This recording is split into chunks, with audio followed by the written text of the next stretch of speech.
الحمد للہ رب العالمین والعاقبۃ للمتقین والصلاۃ والسلام علی سید المرسلین نبینا محمد وعلی آلہ وصحبہ اجمعین، اما بعد۔ آج کے درس میں ہماری جو 36ویں حدیث ہے، حضرت ابو ہریرہ رضی اللہ تعالیٰ نے اس کو روایت کرتے ہیں۔ نبی کریم صلی اللہ علیہ وسلم نے فرمایا: من نفس عن مؤمن کربۃ من کرب الدنیا نفس اللہ عنہ کربۃ من کرب یوم القیامہ۔ جو بھی شخص کسی دوسرے مومن کی تکلیفوں میں سے کسی تکلیف کو، کوئی ایک مسلمان کسی دوسرے مسلمان کی دنیا کی تکلیفوں میں سے اس کی کسی ایک تکلیف کو دور کر دیتا ہے، تو اللہ اس کے قیامت کے دن کی تکلیفوں میں سے ایک تکلیف کو دور فرما دیتا ہے۔ کتنے بڑے اجر و ثواب کی باتیں بتائی جا رہی ہیں، آگے بھی غور فرمائیں۔ پہلی بات کیا تھی؟ یہ کسی بھی مسلمان کی دنیاوی تکلیف و پریشانی کو دور کرنا۔ کیا فائدہ اس کا؟ اللہ آخرت میں اپنی کوئی تکلیف، قیامت کے دن جو بڑی تکلیفیں پریشانیاں ہوں گی اس میں سے ایک تکلیف کو دور کرے گا۔ وَمَن يَسَّرَ عَلَى مُعْسِرٍ يَسَّرَ اللَّهُ عَلَيْهِ فِي الدُّنْيَا وَالْآخِرَةِ۔ جو کسی تنگ دست قرض کسی جائز ضرورت کے لیے لیا ہے لیکن کسی تنگی میں پڑ گیا، ادا کرنے میں اس کو مشکل پیش آ رہی ہے، تو اس کے ساتھ آسانی کرے تو اللہ دنیا و آخرت کی مشکلات اس کے اوپر سے آسان فرما دیں گے۔ تیسری نصیحت ہے: وَمَن سَتَرَ مُسْلِمًا سَتَرَهُ اللَّهُ فِي الدُّنْيَا وَالْآخِرَةِ۔ جو کسی مسلمان کے عیب کو چھپا لے، اللہ دنیا و آخرت میں اس کے عیبوں کو چھپا دے گا، اس کی پردہ پوشی کر دے گا۔ چوتھی نصیحت: وَاللَّهُ فِي عَوْنِ الْعَبْدِ مَا كَانَ الْعَبْدُ فِي عَوْنِ أَخِيهِ۔ جب تک کوئی بندہ کسی اپنے ایک بھائی کی مدد میں لگا رہتا ہے، اللہ اس کی مدد میں لگا رہتا ہے۔ کتنی نصیحتیں ہوئی؟ بڑی قیمتی نصیحتیں ہیں نا۔ پھر آگے فرمایا: وَمَن سَلَكَ طَرِيقًا يَلْتَمِسُ فِيهِ عِلْمًا۔ جو شخص کسی راستے میں چلتا ہے علم حاصل کرنے کے لیے، علم کی طلب میں، اللہ تعالیٰ اس کے اس راستے کو جنت کی طرف آسان کر دیتے ہیں۔ پھر آگے فرمایا: وَمَجْتَمَعَ قَوْمٌ مِّن بَيْتٍ فِي بَيْتٍ مِّن بُيُوتِ اللَّهِ۔ جو بھی قوم اللہ کے گھروں میں سے کسی ایک گھر میں جمع ہوتے ہیں، یتلون کتاب اللہ، اللہ کی کتاب کی تلاوت کرتے ہیں، وَيَتَدَارَسُونَهُ بَيْنَهُمْ، اور آپس میں اس کا درس ایک دوسرے کو دے لیتے ہیں، إِلَّا نَزَلَتْ عَلَيْهِمُ السَّكِينَةُ، تو ان پر اللہ کی طرف سے سکینت نازل ہوتی ہے، وَغَشِيَتْهُمُ الرَّحْمَةُ، رحمت ان کو ڈھانپ لیتی ہے، وَحَفَّتْهُمُ الْمَلَائِكَةُ، اللہ کے جو فرشتے ہیں وہ ان کو اپنے گھیرے میں لے لیتے ہیں، وَذَكَرَهُمُ اللَّهُ فِي مَنْ عِنْدَهُ، اور اللہ تعالیٰ ان لوگوں کا ذکر اپنے قریب جو فرشتے ہیں ملائے اعلیٰ، ان میں اللہ رب العالمین ان کی تعریف کرتا ہے، ان کا ذکر کرتا ہے۔ وَمَن بَطَّأَ بِهِ عَمَلُهُ لَمْ يُسْرِعْ بِهِ نَسَبُهُ۔ جس شخص کو اس کا عمل پیچھے کر دے کامیابی سے، جنتوں سے، تو اس کا نسب، اس کا خاندان اسے آگے نہیں بڑھا سکتا۔ میرے معزز ساتھیوں، کل کے درس میں مسلمان کا بھائی ہے، اس کے ساتھ کیا کرنا ہے کیا نہیں کرنا ہے، اس حدیث کے اندر بالخصوص نہ کرنے والے کاموں کا ذکر کیا گیا ہے نا۔ لا یظلمہ ولا یکذبہ، ظلم نہ کرے، جھوٹ کا کوئی معاملہ نہ کرے، بے یار و مددگار اس کو نہ چھوڑے، اس کو حقیر نہ جانے، ایسا مت کرو، ایسا مت کرو، ایسا مت کرو، اس لیے کہ اسلامی اخوت کے خلاف ہے۔ اب آج کی اس حدیث کے اندر تقریباً 6 چیزیں بتائی گئیں. بالخصوص پہلے کی 4 جو چیزیں ہیں وہ آپس میں ایک دوسرے کے ساتھ تعاون، ایک دوسرے کی مشکلات دور کرنے، ایک دوسرے کی تکلیف میں ساتھ دینے، ایک دوسرے کے ساتھ میں اچھے انداز میں رہ کر پردہ پوشی وغیرہ کرتے رہنے کا کیا اجر و ثواب ہے دنیا اور آخرت میں، اس کو بتایا جا رہا ہے. آئیے جو حدیث اور حدیث کا ترجمہ ہم نے سنا ہے، اس سے ہمارے لیے فائدے کی کیا باتیں معلوم ہوتی ہیں، تھوڑا سا ہم اس پر غور و فکر کرتے ہیں. پہلی بات جو ہمیں اس میں معلوم ہوئی وہ یہ کہ مسلمانوں کو تکلیف میں، کسی مصیبت میں، کسی پریشانی میں دیکھ کر یوں ہی خاموش نہ رہیں، ان کی مدد کرتے رہیں، ان کی تکلیف کو دور کرتے رہیں. یہ ایک ذمہ داری بتلائی گئی ہے، ہم سب اس ذمہ داری کو محسوس کریں. اور اللہ عز و جل کے پاس الجزاء من جنس العمل، عربی میں ایک مقولہ کہ جیسے کو تیسا، آپ جو اچھا عمل کریں گے اللہ اس کو ضائع نہیں کرے گا، اس سے اچھا بدلہ اس کا آپ کو ضرور دے گا. لیکن یہاں اس حدیث میں آپ غور کیجئے، کیا فرمایا نبی صلی اللہ علیہ وسلم نے؟ دنیا کی کسی تکلیف کو تم دور کرو گے تو اللہ آخرت میں تمہاری تکلیفوں میں سے ایک تکلیف کو دور کرے گا. اب جس شخص کا آخرت پر صحیح ایمان ہوگا وہ اندازہ کر سکتا ہے، بلکہ ہم حقیقی طور پر آخرت کی تکلیفوں کا اندازہ نہیں کر سکتے. اگر قرآن کو، حدیثوں کو اچھی طرح سمجھنے کی کوشش کریں تو کسی حد تک اس کے بارے میں کچھ جانکاری ملے گی تو اس سے بچنے کی کچھ کوشش کر سکتے ہیں. تیسری ایک بات، دنیا کی ایک تکلیف کو دور کر دیے تو اللہ آخرت کی ایک تکلیف کو دور کرے گا.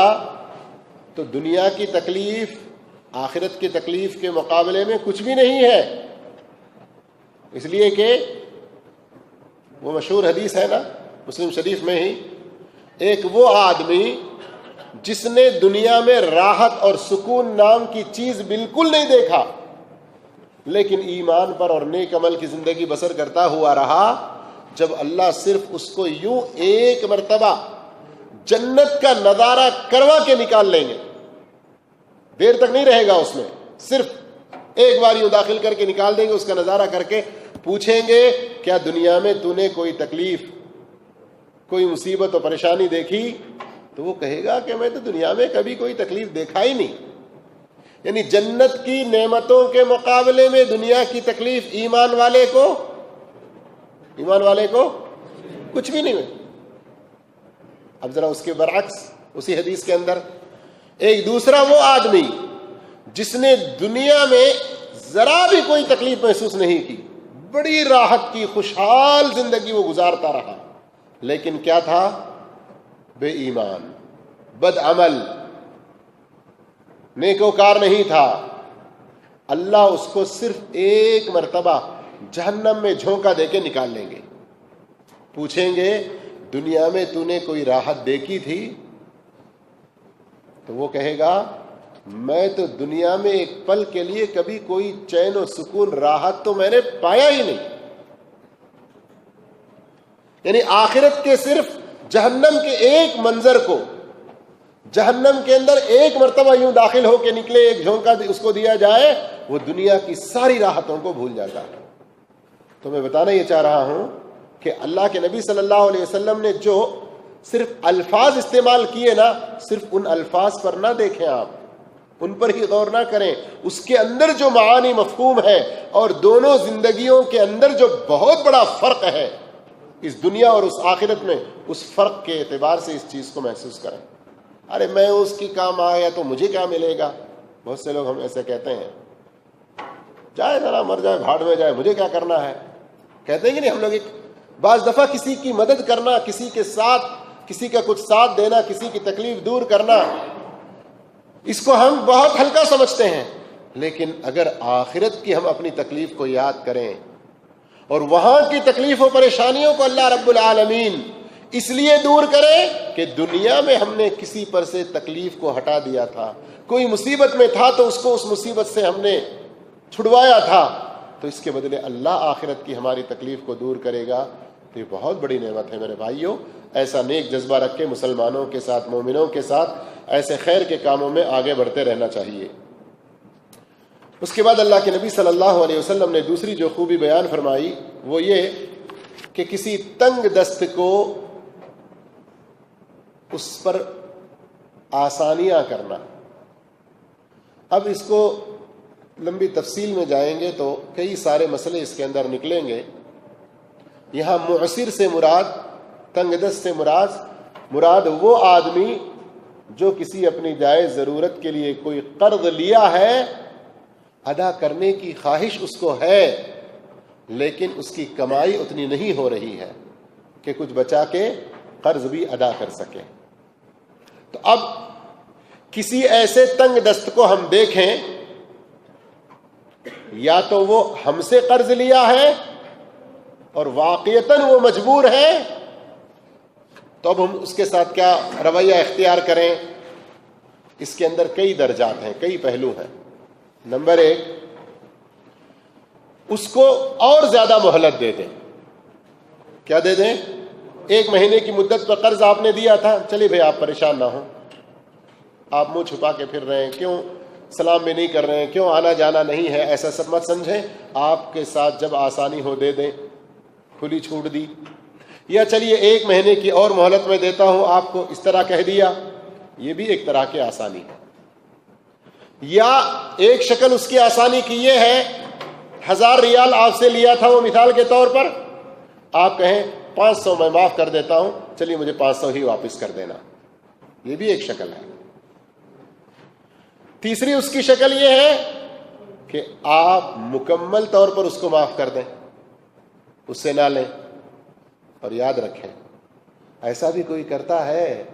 ایسا ہم سوچیں گے، ہے نا، کہ قرض بھی دو اور اس کے ساتھ اتنی بھلائیاں بھی کرتے رہو، بلکہ یہاں تو اللہ معاف فرمائے، وہی آخرت پر ایمان کی کمی، قرآن و حدیث کی معلومات کی کمی کی وجہ سے آج بہت سے قرض دینے والے لوگوں میں یہ برائیاں پیدا ہوئیں کہ قرض دے کر ہم اس پر احسان کر رہے ہیں، مجھے حق ہے کہ میں اس سے سود لوں، نعوذ باللہ۔ قرض دے کر اس پر میں نے احسان کیا ہے، مجھے حق ہے کہ میں اس کو 4 باتیں سناؤں۔ اس طرح کی سوچ لوگوں میں پیدا ہوتی جا رہی ہے، یہ بہت غلط بات ہے میرے بھائی۔ قرآن مجید میں اگر آپ غور کریں گے تو کئی جگہ اللہ رب العالمین نے مال جو ہم کماتے ہیں اس کو بعض جگہوں پر اس مال کی نسبت ہماری طرف نہیں کی، دوسروں کی طرف کی، خصوصاً اگر وہ زکوٰۃ و صدقات وغیرہ کے مسئلے میں ہیں۔ مثال کے طور پہ زکوٰۃ کے بارے میں، وفی اموالہم حق للسائل والمحروم۔ یہاں ایک اپنے اردو مفسر نے کتنی پیاری تفسیر کی، اللہ ان کی قبر کو نور سے بھر دے۔ فرمایا کہ للسائل والمحروم، سائل اور محروم کے ساتھ لی کا جو حرف لگایا، اس کا مطلب یہ ہے کہ اے مالدار انسان، تو زکوٰۃ نکال کے اس پر کوئی احسان نہیں کر رہا ہے، وہ اس کا حق ہے، تیرا نہیں ہے وہ حق۔ یہ خیر کا جذبہ ہمارے اندر پیدا ہو میرے بھائیوں۔ بات لمبی ہوتی جائے گی، میں نے کہہ دیا، لیکن مختصراً آپ کو شوق اور رغبت پیدا ہو ایسی نیکی کے کام میں۔ عبداللہ بن مسعود رضی اللہ عنہ کی حدیث آتی ہے کہ اگر آپ نے کسی کو سمجھانے کے لیے مثال کے ساتھ میں اس حدیث کا خلاصہ پیش کر رہا ہوں تاکہ بات آسان ہو، آپ نے کسی کو 1000 ریال 1 مہینے کی مدت کے لیے قرض دیا، اور قرض دیتے ہوئے آپ کی نیت اللہ کی رضا کا حصول، اس بھائی کی مشکل میں اس کے ساتھ تعاون اور مدد کا جذبہ ہو، تو گویا آپ ہر دن 1000 ریال صدقہ کر رہے ہیں، اتنا ثواب آپ کو ملتا رہتا ہے۔ صحیح حدیث ہے۔ آپ کو یاد نہ ہو پچھلے 3 سال پہلے کہ ہمارے سبق کو دہرا لینا، آپ اپنے میزان کو کیسے بھاری کریں گے، یہ کتاب ہم نے پڑھائی تھی، اس کے اندر یہ موضوع مکمل طور پر آیا ہوا تھا، اور یہ کتاب الحمدللہ پرنٹ ہو کر آ گئی ہے، آپ ہماری کتابوں کی دکان سے لے سکتے ہیں۔ اگر آپ 1 مہینے کے لیے قرض دیے تو روزانہ کتنا؟ مثال کے لیے ہم نے 1000 کہا جتنا آپ دیں، اور سمجھانے کے لیے مثال کے لیے مدت ہم نے 1 مہینے کی رکھی، جتنی مدت کے لیے آپ دیں۔ اب وہ مدت جب پوری ہونے کو آئی اور اس انسان کو آپ نے پایا کہ واقعتاً بڑا تنگ دست ہے، بڑی ہی مشکل میں ہے، بڑی پریشانی میں وہ شخص ہے، آپ نے اس کو اور کچھ دن کے لیے مہلت دے دی۔ پہلا جو وعدے کا وقت تھا نا، اس سے بڑھا کر آپ نے آگے اور مدت دے دی، تو اب اس کے بعد آپ کو ہر دن اس کا دگنا صدقہ کرنے کے برابر ثواب ملتا ہے۔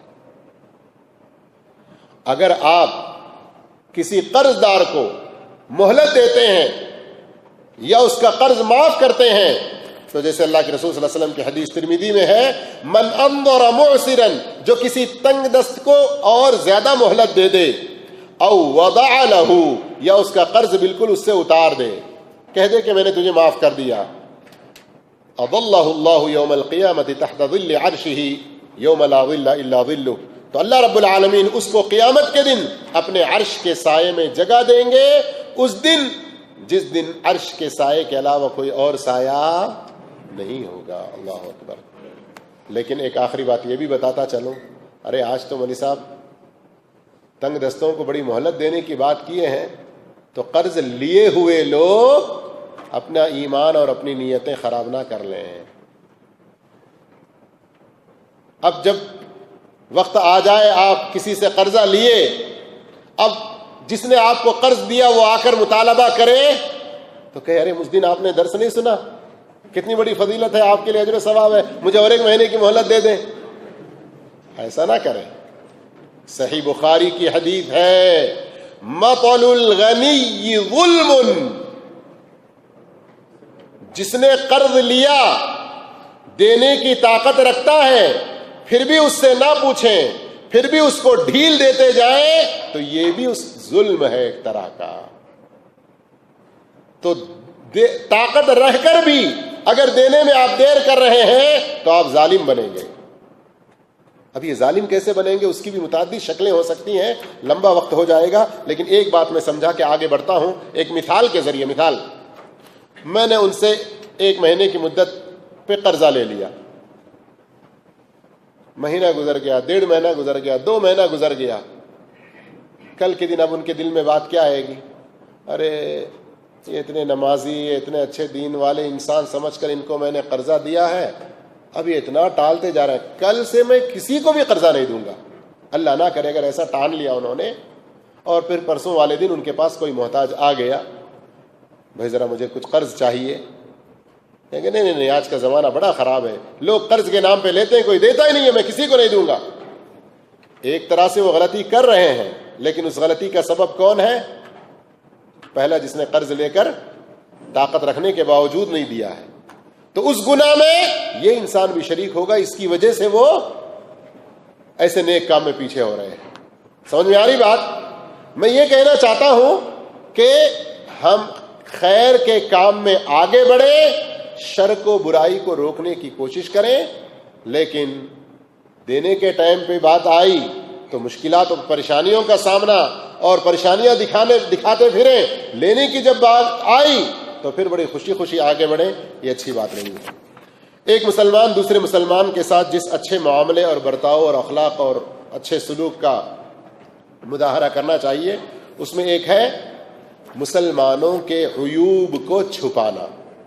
میرے بھائیو، مسلمانوں کے عیب کو چھپانا یہ بھی بہت بڑی نیکی کی بات ہے، لیکن اس پر بھی بات بڑی لمبی ہو جائے گی، لیکن یہ 2 شکل میں ہے۔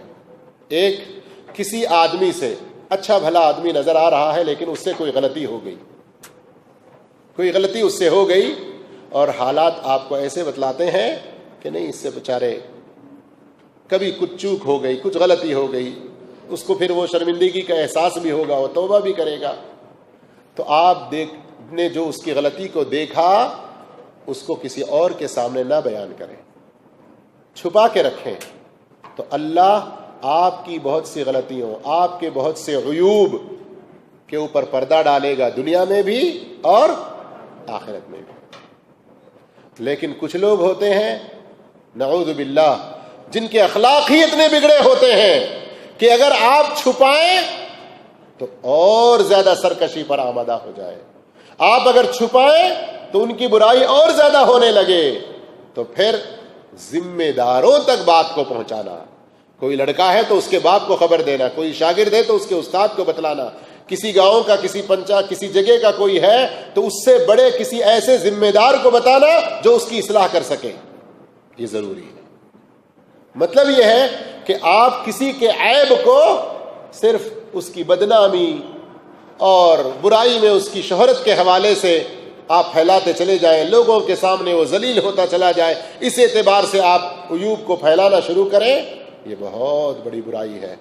اور اس کا یہ مطلب بھی نہیں ہے کہ کسی کا عیوب ٹٹولتے پھریں، آپ ایسے ہی دیکھ لیں تو چھپانے کی کوشش کریں، کہاں نہیں چھپانا وہ بھی بتلا دیا گیا، لیکن حتی الامکان کسی کے عیوب کے پیچھے پڑنا، کسی شخص کے عیوب کو ٹٹولنے میں، جاسوسی میں لگے رہنا، یہ بہت بڑی برائی ہے۔ اللہ کے رسول صلی اللہ علیہ وسلم فرماتے ہیں کہ اللہ رب العالمین کہتا ہے کہ جو میرے بندوں کے عیوب کو ٹٹولنے میں، ان کی جاسوسی میں پڑھ کر ان کے پیچھے لگا رہے گا، میں اس شخص کے پیچھے پڑ جاؤں گا، وہ گھر کے اندر ہی رہے، اس کو بازار میں لا کے ننگا کروں گا، یعنی اس کو ذلیل و خوار کر دوں گا۔ اس لیے بہت خطرناک بات ہے۔ پھر آگے اللہ کے رسول صلی اللہ علیہ وسلم نے فرمایا، جو شخص اپنے کسی بھائی کی مدد میں لگا رہے تو اللہ تعالیٰ اس کی مدد میں لگا رہتا ہے۔ تو یہ مدد سے مراد کون سی مدد ہے؟ نمبر ایک تو ہے زندوں کا آپس میں مدد، زندے لوگوں کا مردوں کو مدد کے لیے پکارنا نہیں ہے، یا مردوں کا آ کر کہیں مدد کر رہے ہیں زندوں کی، ایسے غلط عقیدے اور شرکیہ عقیدے نہیں ہیں۔ یہ آپس میں زندوں کے درمیان میں تعاون، اور وہ بھی نیکی کے کاموں میں، جائز کاموں میں، مباح کاموں میں۔ اگر کوئی حرام کاموں میں تعاون کرتا ہے تو اللہ نے اس کا اصول بیان کر دیا اور صاف طور پہ منع فرما دیا، تعاونوا علی البر والتقوی، نیکی اور تقوی کے کاموں میں ایک دوسرے کی مدد کرو، ولا تعاونوا علی الاثم والعدوان، اور برائی اور سرکشی کے کاموں میں ایک دوسرے کا تعاون نہ کرو۔ پھر اس کے بعد اللہ کے نبی صلی اللہ علیہ وسلم نے، آپ اگر سطروں کے حساب سے دیکھیں کہ یہ حدیث تقریباً جو 7.5-8 سطر میں بیان ہوئی ہے، اس میں سے 4 سطر کے قریب یہ 4 مسئلے بیان ہوئے۔ پھر اس کے بعد باقی جو 2 سطر ہیں اس میں مکمل طور پر علم کی فضیلت، علم کی مجلسوں میں آنے کی فضیلت بیان ہو رہی ہے۔ ذرا توجہ سے سنیں اور یاد رکھیں، اور ان بھائیوں تک اس بات کو پہنچائیں جو علم کی مجلسوں کی قدر نہیں کرتے اور علم کی مجلسوں کی فضیلتوں کو نہیں جانتے۔ پہلی بات اس کے اندر بتائی گئی، جو شخص علم حاصل کرنے کے لیے کسی راستے میں چلے، یہ راستے میں چلنے سے مراد خود پیدل چل کر جانا بھی ہے، یا دوسرا اس کا مطلب کوئی بھی ایسا ذریعہ ہو آپ علم کی جگہ پہنچ رہے ہیں، یہ مطلب ہے۔ تو علم کے راستے میں جب آپ جاتے ہیں تو اللہ اس راستے کو آپ کے لیے کہاں آسان کرتا ہے؟ جنت کی طرف آسان کرتا ہے۔ تو یہاں علم سے مراد کون سا علم؟ دین کا علم ہے، شریعت کا علم ہے۔ یہی سب سے راجح بات ہے، صحیح بات ہے۔ اس کے بعد دنیا کا وہ علم جو آخرت کے اس علم، دین کے اس علم کے لیے ممد و معاون بنے، مددگار کی حیثیت سے بنے، یہ نہیں کہ آپ کو دین سے دور کرنے والا بنے۔ تو علم دین کی اتنی بڑی فضیلت ہے کہ اس کو حاصل کرنے کے لیے آپ اپنے گھر سے نکلیں گے تو مجاہد فی سبیل اللہ کے برابر کا درجہ پائیں گے، حج و عمرہ کرنے والے کے برابر کا درجہ پائیں گے۔ اللہ آپ کے لیے اس راستے کو جنت کی طرف آسان کرے گا۔ اور جتنی دیر آپ علم کی محفل میں رہتے ہیں کیا ہوتا ہے؟ اللہ کے نبی صلی اللہ علیہ وسلم نے پھر آگے بیان فرمایا، نزلت علیہم السکینہ، اللہ ان پر کیا نازل فرماتا ہے؟ سورہ فتح میں اٹھا کر دیکھ لیں آپ کو 2 جگہ آیت نظر آئے گی، وَأَنزَلَ عَلَيْهِمُ السَّكِينَةَ، اللہ رب العالمین نے ان پر سکونت نازل فرمائی۔ صلح حدیبیہ کے موقع پر کیسے حالات تھے، اللہ نے جو سکینت نازل فرمائی تو کیسے مومنوں کے دلوں میں قرار آیا، اطمینان آیا، پھر اس کو بہت بڑی فتح اور کامیابی بھی کہا گیا۔